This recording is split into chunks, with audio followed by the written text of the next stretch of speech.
Welcome to the story of America. Hello, my friends. Today we begin a fascinating journey through the history of the United States of America. This is a special lesson for listening and speaking practice, and I promise to make it easy, fun, and interesting. By the end of this series, you will know everything about America, its discovery, its struggles, its people, and why it is one of the most powerful countries in the world today. Let's start with the big question. How did it all begin? Who discovered America? A long time ago, around 15,000 years ago, Native American tribes lived on this land. They were the first people to call America home. These tribes were hunters and gatherers who traveled across a land bridge from Asia to North America. They lived in harmony with nature, growing crops, hunting animals, and building unique cultures. But the story of America as we know it starts much later. In 1492, an Italian explorer named Christopher Columbus set sail. He was looking for a new route to Asia, but instead he landed in the Americas. This journey was funded by the King and Queen of Spain, Ferdinand and Isabella. Columbus thought he had reached India, so he called the native people Indians. However, Columbus wasn't the first European to reach America. Nearly 500 years earlier, the Vikings, led by Leif Erikson, landed in what is now Canada. But their settlements didn't last long, so Columbus is often credited with discovering America because his journey brought European attention to the continent. The European rush after Columbus, more explorers came from Europe. Spain, France, England, and other countries sent ships to claim land in the New World. Spain focused on South and Central America, where they found gold and silver. England and France started building colonies in North America. These European settlers brought many changes to the land and its people. They introduced new foods, animals, and technology. But they also brought diseases, which sadly killed many Native Americans. This was the beginning of a very complex and painful relationship between the settlers and the native people. The first colonies. In 1607, England established its first permanent colony in America, called Jamestown in Virginia. The settlers faced many problems, harsh winters, disease, and lack of food. But they survived. Soon, more colonies were formed, and people from Europe began moving to America for a better life. One of the most famous groups was the Pilgrims, who came to America in 1620 on a ship called the Mayflower. They were escaping religious persecution in England and wanted freedom to worship as they wished. They landed in what is now Massachusetts and celebrated the first Thanksgiving with Native Americans who helped them survive. Why was America so important? By the 1700s, America became a land of opportunity. People came from all over Europe because they believed they could find freedom, land, and a new life here. But this new beginning wasn't easy. Different countries were fighting for control of America, especially England, France, and Spain.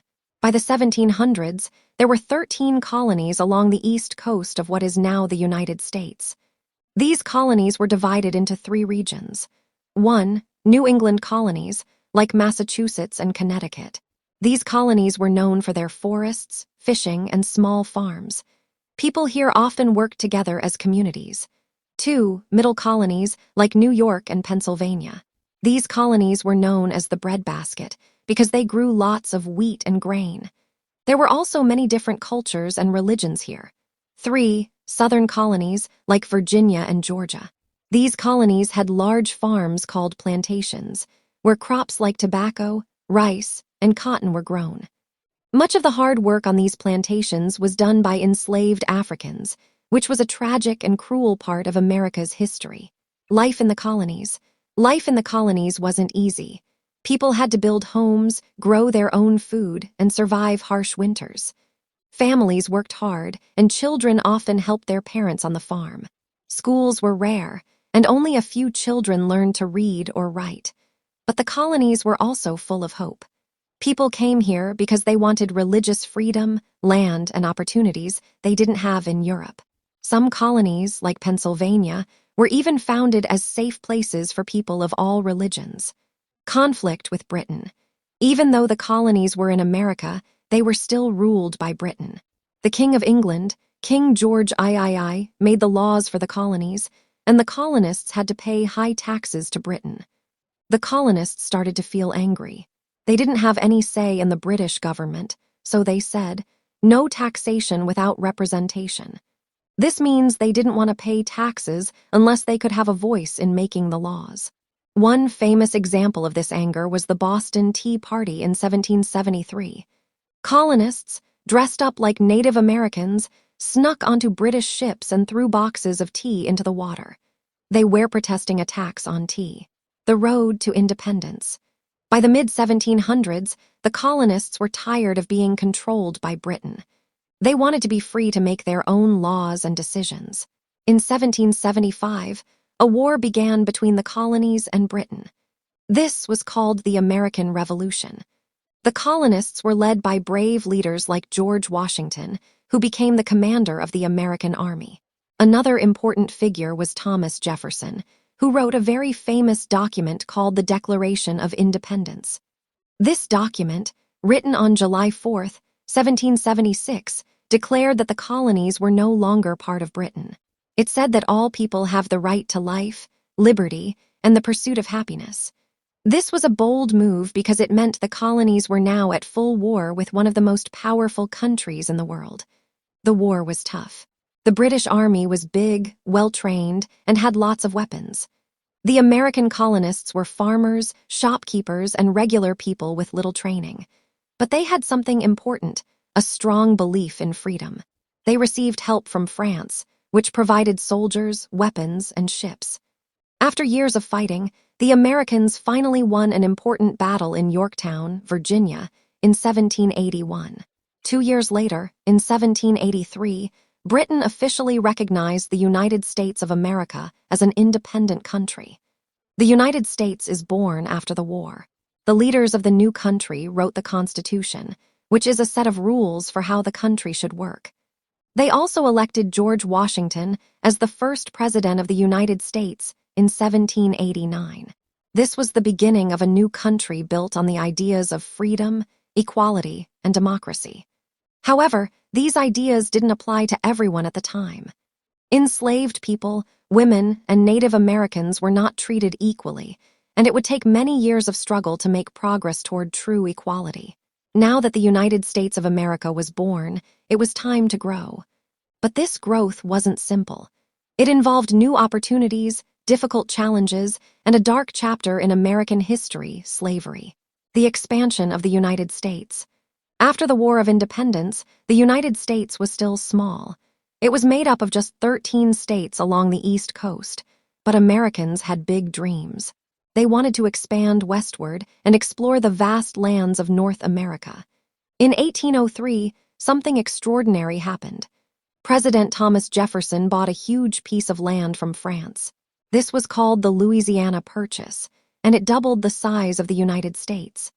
This land stretched from the Mississippi River to the Rocky Mountains and opened up endless opportunities for farming, trade, and exploration. To learn more about this new land, Jefferson sent 2 explorers, Lewis and Clark, on a journey. With the help of a Native American woman named Sacagawea, they traveled across rivers, mountains, and plains, mapping the land and meeting Native American tribes. The push westward. The idea of moving west became known as manifest destiny. Many Americans believed it was their destiny, or fate, to spread across the entire continent. Families packed their belongings and traveled in covered wagons to find new homes in the West. They faced many dangers, like harsh weather, wild animals, and difficult terrain. However, this expansion wasn't fair to everyone. Native American tribes were forced off their lands and pushed onto reservations.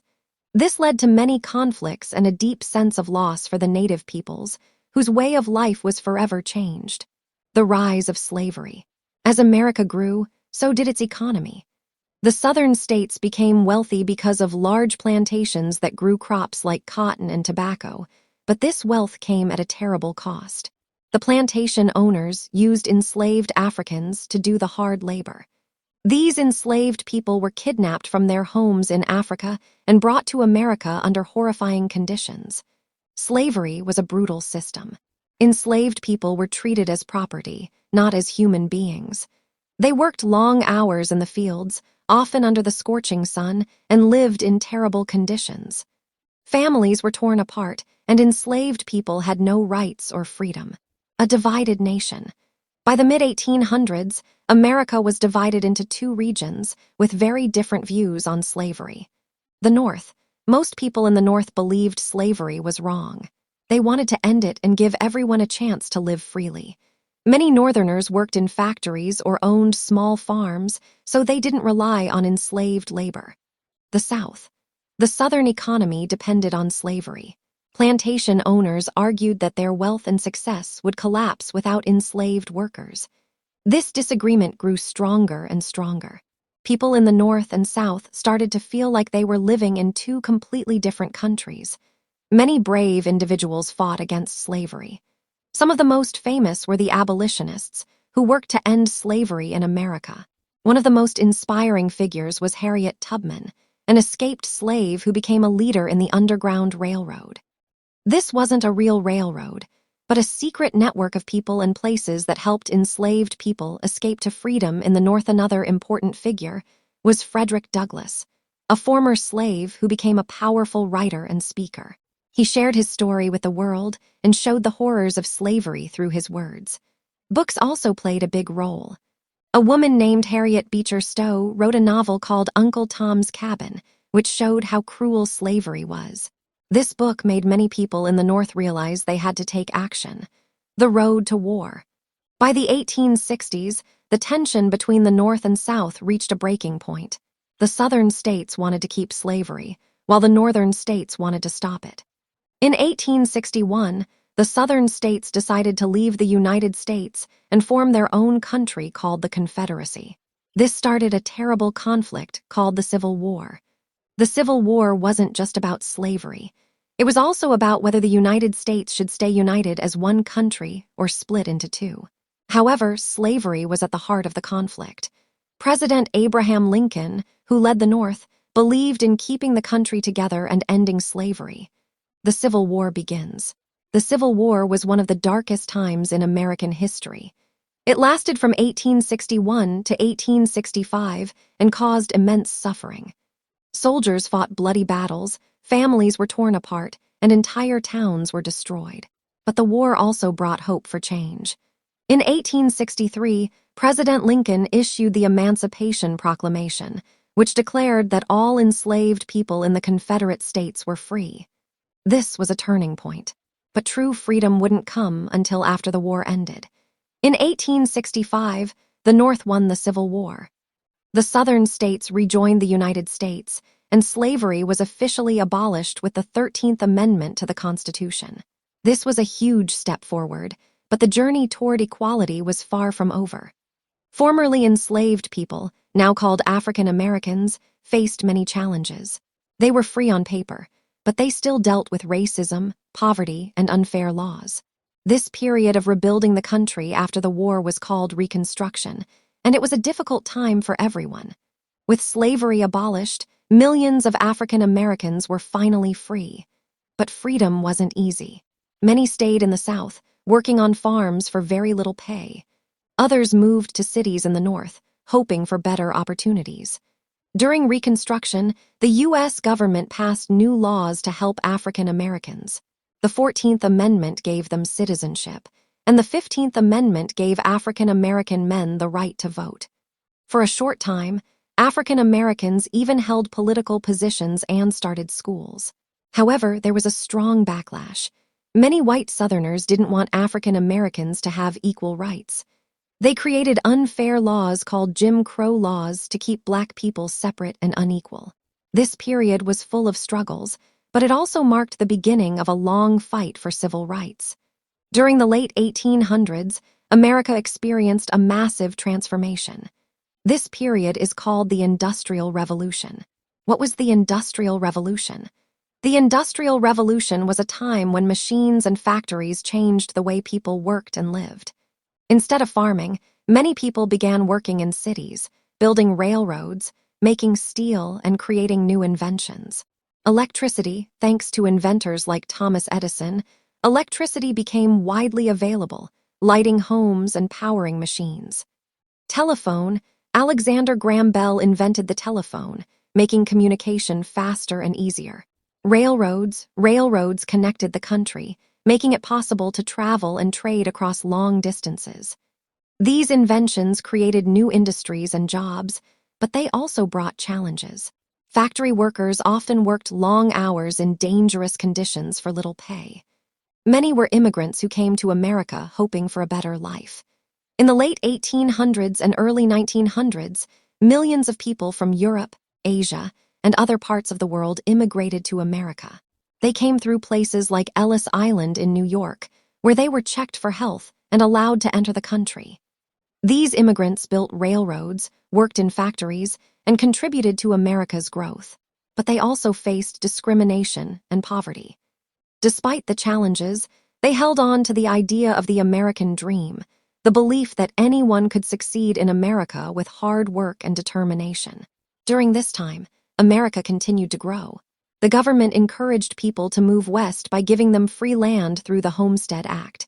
Settlers built farms, towns, and railroads, turning the West into a thriving part of the country. But this expansion came at a cost. Native American tribes lost their land, and many were forced to live on reservations. The famous battle at Little Bighorn, where Native American leaders, like Sitting Bull, resisted U.S. forces, showed how deeply they fought to protect their way of life. By the early 1900s, America had grown into one of the largest and richest countries in the world. Its factories produced goods that were sold across the globe, and its military became stronger. The Spanish-American War, 1898, one important moment in America's rise to power was the Spanish-American War. This war began when America supported Cuba's fight for independence from Spain. After winning the war, America gained control of territories like Puerto Rico, Guam, and the Philippines. This marked the beginning of America's influence around the world. While America was growing richer, many workers were struggling. Factory jobs were hard and unsafe, and children were often forced to work instead of going to school. To fight for better conditions, workers started forming unions. Unions demanded fair wages, shorter work hours, and safer workplaces. Leaders like Eugene V. Debs became champions for workers' rights. One of the most famous events during this time was the Triangle Shirtwaist Factory fire in 1911, where many workers, mostly women, died because of unsafe working conditions. This tragedy led to stronger workplace safety laws. As America grew, African Americans continued to fight for equality. Leaders like Booker T. Washington and W.E.B. Du Bois had different ideas about how to achieve progress. Booker believed in education and hard work, while Du Bois believed in demanding immediate rights and equality. Their efforts laid the foundation for the civil rights movement, which would come decades later. In 1914, World War I began in Europe. At first, America stayed out of the war, but in 1917, it joined the fight to help its allies like Britain and France. America's involvement in the war showed its growing power. After the war ended in 1918, President Woodrow Wilson helped create the League of Nations, an early attempt to bring countries together to prevent future wars. By the 1920s, America was booming. This period, called the Roaring Twenties, was a time of excitement, new music, like jazz and progress. Women gained the right to vote with the 19th Amendment, and cities grew rapidly. But not everything was perfect. Many African Americans moved north during the Great Migration, hoping for better opportunities, but they still faced racism and segregation. The Great Depression, America's toughest time. The 1920s were a time of fun and excitement in America. But by the late 1920s, things began to fall apart. What caused the Great Depression? Stock market crash. In 1929, the stock market crashed. Many people lost their money and businesses went bankrupt.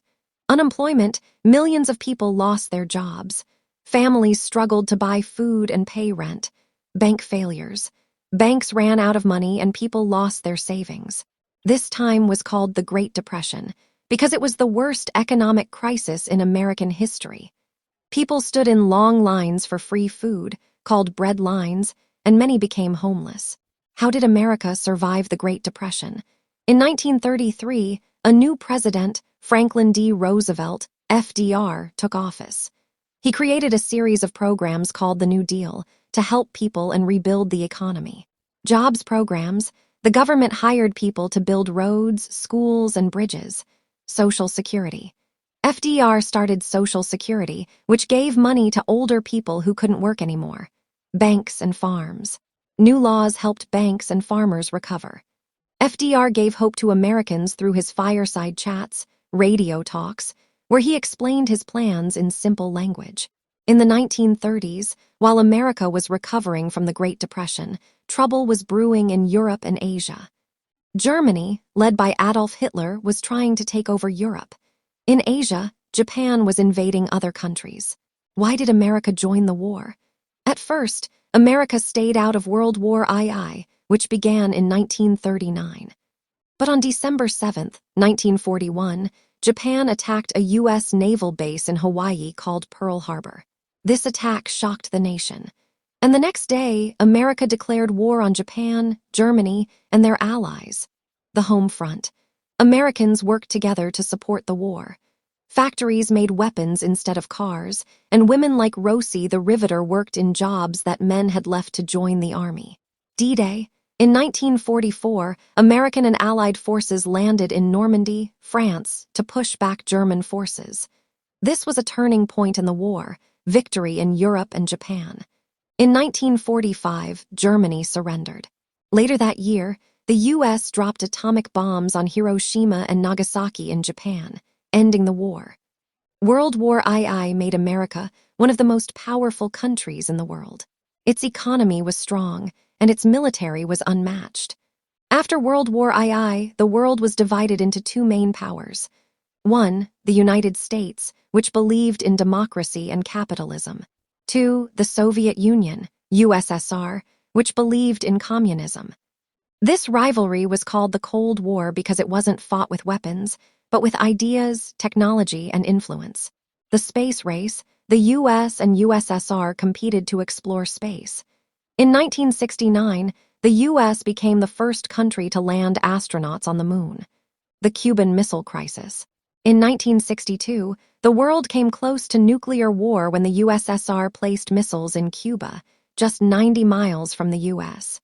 After tense negotiations, the crisis was resolved peacefully. The Berlin Wall. The USSR built a wall dividing Berlin, Germany, into East, communist, and West, democratic. The wall became a symbol of the Cold War. While America was growing stronger, it still had deep problems, especially racism and inequality. African Americans, inspired by leaders like Martin Luther King Jr., fought for their rights in the 1950s and 1960s. Brown versus Board of Education, 1954. This Supreme Court decision ended segregation in schools. Montgomery bus boycott, 1955.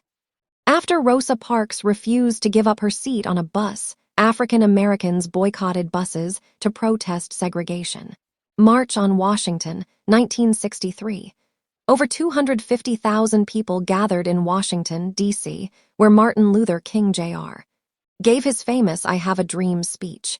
The civil rights movement led to important laws like the Civil Rights Act of 1964, which banned discrimination based on race, and the Voting Rights Act of 1965, which protected the right to vote. By the 1970s and 1980s, America was a global leader in science, technology, and culture. It continued to face challenges like the Vietnam War and economic struggles, but it also achieved great progress. Why is America so powerful today? 1. Diverse population. Immigrants from all over the world bring talent, culture, and innovation. 2. Strong economy. The U.S. is a leader in technology, business, and education. 3. Military power. America's military is one of the most advanced in the world. 4. Cultural influence. American.